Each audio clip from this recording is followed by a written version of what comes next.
अब बेटा पढ़ेंगे 12th कॉमर्स इकोनॉमिक्स और चैप्टर का नाम है ह्यूमन कैपिटल फॉर्मेशन।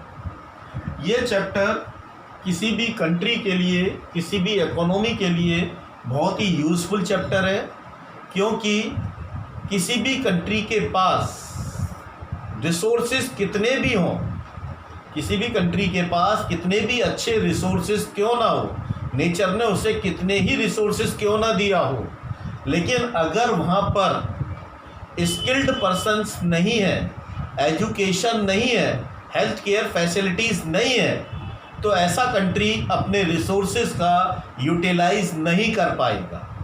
ऐसे वर्ल्ड में कई कंट्री हैं, जैसे अफ़गानिस्तान है, पाकिस्तान का एरिया है, बलूचिस्तान है, यहाँ मिनरल्स लार्ज क्वांटिटी में है, लेकिन स्किल्ड वर्कर एजुकेशन नहीं है, तो उसका वो यूटिलाइजेशन नहीं कर पा रही। तो किसी भी कंट्री के डेवलपमेंट के लिए, किसी भी इकोनॉमी के ग्रोथ के लिए पैसा नहीं है, रिसोर्सेज सब कुछ नहीं है।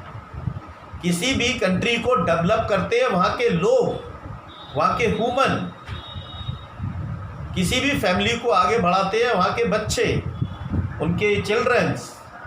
तो किसी फैमिली को आगे बढ़ाते हैं उसके चिल्ड्रंस, उसकी यंग जनरेशन, और उसकी यंग जनरेशन को आगे बढ़ाने के लिए मस्ट होती है एजुकेशन।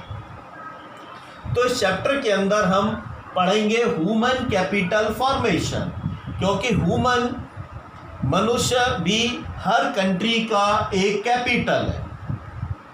जैसे रिसोर्सेज को हम कैपिटल मान सकते हैं, वैसे ही उस कंट्री के लोग बेटा उस कंट्री की कैपिटल होते हैं। हमारे घर में हमारे बच्चे हमारी कैपिटल है, हमारे स्कूल में हमारे बच्चे हमारी कैपिटल है। हमें उसको फॉर्म करना है, फॉर्मेशन करना है। तो यहाँ पढ़ेंगे कि जो ह्यूमन है उसका फॉर्मेशन करना है। तो फॉर्मेशन बेटा किस में करना है? फॉर्मेशन करना है कि हमारे कंट्री के अंदर जो हमारी वर्क फोर्स है, जो प्रोडक्शन एक्टिविटी करेगी, वो स्किल्ड होनी चाहिए, वो एक्सपर्टाइज होनी चाहिए। और स्किल्ड और एक्सपर्टाइज ये किससे आएगा? ये आएगा एजुकेशन से। तो अब इसका मीनिंग पढ़ते हैं कि human capital refers, human capital का मतलब है to the stock of skill and expertise. Stock का मतलब है कि हमारे कंट्री के अंदर कितने लोग स्किल्ड हैं, जो कुछ ना कुछ काम जानते हैं, एक्सपर्टाइज उस काम में एक्सपर्ट हैं। ऑफ ए नेशन मतलब कंट्री में at a point of time. At a point of time का मतलब जैसे मैंने कहा भाई 2019 में मेरी कंट्री के अंदर, हमारी कंट्री के अंदर 10 करोड़ वर्कर स्किल्ड हैं, एक्सपर्ट हैं। तो ये पॉइंट ऑफ टाइम हो गया कि भाई किस ईयर की बात कर रहे हैं, उस समय पर। इट इज़ द सम का मतलब total, it is the sum total of skill and expertise of engineer, professor and workers of all types who are engaged in the process of production. It is the total कि हमारे country के अंदर कितने total engineer हैं, professors हैं, teachers हैं, doctors हैं, workers हैं, जो कि प्रोडक्शन प्रोसेस में लगे हुए हैं, उन सब का टोटल। लेकिन वो कैसे होने चाहिए? वो स्किल्ड होने चाहिए, एक्सपर्टाइज होने चाहिए। उन्हीं का टोटल जो है हम ह्यूमन कैपिटल कहते हैं। तो बेटा इन सबके फॉर्मेशन का एक ही बेसिक पॉइंट है, वो है एजुकेशन। एजुकेशन से इंजीनियर बनेंगे, एजुकेशन से प्रोफेसर बनेंगे, एजुकेशन से डॉक्टर बनेंगे, एजुकेशन से साइंटिस्ट बनेंगे, और जो टेक्निकल इंस्टीट्यूट है वहाँ से हमारे वर्कर टेक्निकल वर्क सीखेंगे। तो ये ह्यूमन कैपिटल फॉर्मेशन है, और हर कंट्री के अंदर ह्यूमन कैपिटल फॉर्मेशन होनी ज़रूरी है। जैसे छोटा सा एग्जांपल लेता हूँ कि भाई 2018 में मेरे यहाँ पर हमारे कंट्री में 20,000 वर्कर स्किल्ड थे। 2019 में मैंने कैलकुलेट किया तो हमारे कंट्री में 24,000 वर्कर जो है स्किल्ड थे। तो इसका मतलब इस एक साल में कितना फॉर्मेशन हुआ स्किल्ड वर्कर्स का? 4000। तो जो 4000 हुआ यही कहलाएगा ह्यूमन कैपिटल फॉर्मेशन, कि हम उसको और फॉर्म कर रहे हैं और आगे बढ़ा रहे हैं। जबकि बेटा हमारे कंट्री के अंदर अनएम्प्लॉयमेंट, पॉवर्टी, इनका सबसे बड़ा बेसिक रीज़न यही है कि हमारे कंट्री के अंदर जो अनएम्प्लॉयड लोग हैं वो अनस्किल्ड हैं, वो उन्हें कोई स्किल नहीं है, उन्हें किसी काम की नॉलेज नहीं, इसीलिए उनका यूज़ हम हर जगह पर नहीं कर सकते। उनका यूज़ हम वही कर सकते हैं यहाँ पर किसी स्किल की ज़रूरत नहीं है, और ऐसे काम कंपैरिजन टू अनएम्प्लॉयमेंट बहुत कम है स्किल।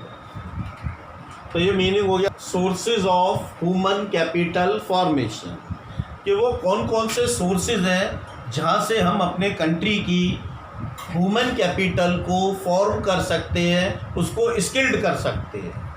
तो बेटा सबसे मेन पॉइंट है, फर्स्ट है एक्सपेंडिचर ऑन एजुकेशन, कि हमें अपने कंट्री के बच्चों की एजुकेशन के ऊपर अपने जीडीपी का ज़्यादा से ज़्यादा एक्सपेंडिचर करना है। हमारे कंट्री के अंदर कोई भी बच्चा ऐसा न बचे जिसको एजुकेशन ना मिल पाए। तो जितना ज़्यादा एक्सपेंडिचर हम अपनी एजुकेशन के ऊपर खर्च करेंगे तो उससे हमारी कैपिटल फॉर्मेशन उतनी ही स्पीड से आगे बढ़ेगी। सबसे बड़ा सोर्स है।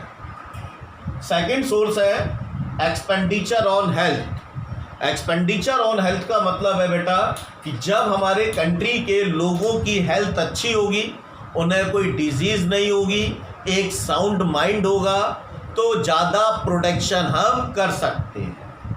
अगर लोग बीमार रहेंगे, प्रॉपर हेल्थ केयर फैसिलिटीज़ नहीं होगी, तो एक बीमार आदमी या एक पर्सन जो हेल्थ उसकी प्रॉपर नहीं है, तो वो प्रोडक्शन जो उसकी प्रोडक्शन एबिलिटी है वो कम होगी। तो हमें अपने लोगों को स्वस्थ रखने के लिए हेल्थ के ऊपर बहुत ज़्यादा से ज़्यादा एक्सपेंडिचर करना। थर्ड आता है ऑन द जॉब ट्रेनिंग।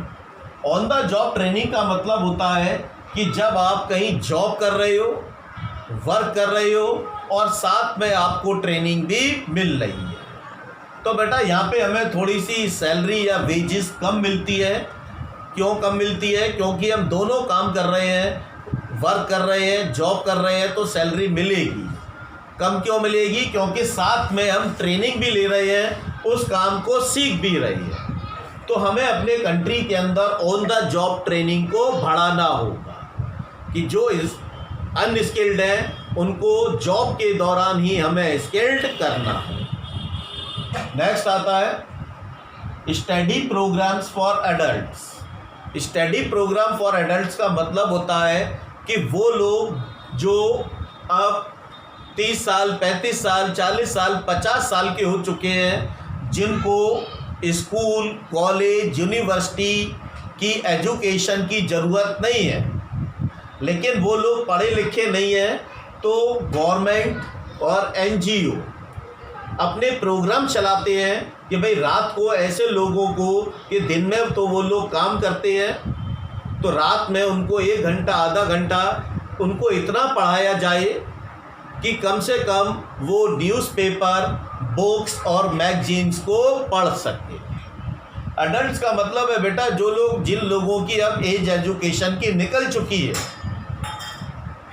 25 साल 30 साल के हो गए, अब एजुकेशन की एज नहीं है उनकी, अब उनको अपने घर का खर्च चलाने के लिए काम करना है। तो ऐसे लोगों के लिए, अडल्ट मतलब ऐसे लोगों के लिए गवर्नमेंट और एनजीओज प्रोग्राम चलाते रहते हैं कि भाई कम से कम हम इनको इतना पढ़ाएं कि ये अनपढ़ ना रहे, न्यूज़पेपर, मैगजीन्स को पढ़ सके। ये भी सोर्स है। अब जब वो लोग पढ़ जाएंगे जो अनपढ़ थे, तो इससे भी हमारे कैपिटल फॉर्मेशन होगा। लास्ट आता है माइग्रेशन। तो माइग्रेशन भी बेटा हमारे कैपिटल फॉर्मेशन के अंदर हेल्पफुल है। कैसे हेल्पफुल है? कि माइग्रेशन का मतलब होता है जब लोग एक प्लेस से दूसरे प्लेस पे जाते हैं for the search of job, क्योंकि जहाँ वो रह रहे हैं वहाँ जॉब अवेलेबल नहीं है।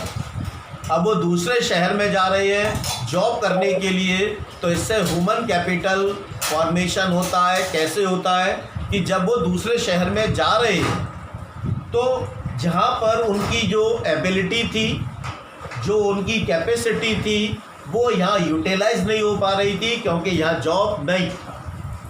लेकिन जॉब के लिए दूसरे शहर में गए, वहाँ जॉब कर रहे हैं, तो उनकी एबिलिटीज़ का यूटिलाइजेशन हो रहा है। और जबकि जहाँ जॉब नहीं थे वहाँ वो क्या थे, आइडल थे। आइडल मतलब कंट्री के लिए कोई प्रोडक्टिव नहीं थे। लेकिन माइग्रेशन से उन्होंने कंट्री के जीडीपी, कंट्री के प्रोडक्शन में कंट्रीब्यूशन किया, इससे उनकी एबिलिटी और बढ़ेगी। तो इसे भी हम कैपिटल फॉर्मेशन का सोर्स मानते हैं। तो ये हो गए बेटा आपके सोर्सेस।